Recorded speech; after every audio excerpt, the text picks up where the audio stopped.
Well, Russia says it's destroyed 3 Ukrainian unmanned boats that were trying to attack two Russian naval ships in the Black Sea more than 300 kilometers from Sevastopol. Now, Ukrainian marine drones were also said to have been behind an attack 2 weeks ago on bridge linking occupied Crimea. Said there had been another nighttime drone attack on the capital's business district, the second in 3 days, while authorities say a drone hit the same commercial tower block that was struck on Sunday. You can see here some images off the damage in these pictures to Thador block or emergency, sir. Other drones were reportedly taken down by air defense systems. Well, meanwhile, the mayor of the Ukrainian city of Kharkiv says at least 3 drones have hit populated areas of the city, one of them destroying 2 floors of a college dormitory and others hitting the city center. One person is reported. Whether we can be sure that the recent drone attacks on the territory of Russia were carried out by Ukraine, I don't think we can say for certain it is Ukraine. I think there have been cases in the past when Kiev has appeared to be responsible with these drone strikes deep inside either Russian territory, skyscraper being damaged.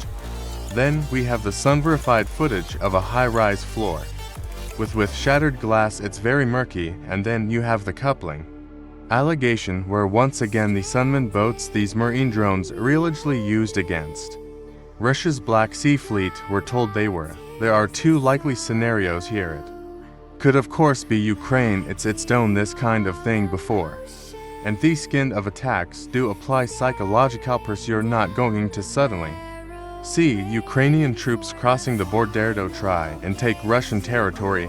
This has always been about. Diff is a country which uses full slag operations where it stages events to justify military operations, and it's also a country that has weathered an attempted mutiny in recent months, so we really do need to be bright-eyed and look at more than one possibility. Here more information comes in, but it sometimes in terms of the bigger picture.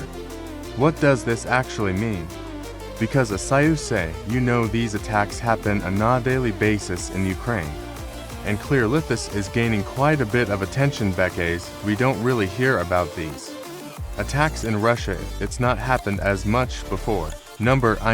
We've seen more than 100 drone attacks like this where we've seen typically energy infrastructure hit.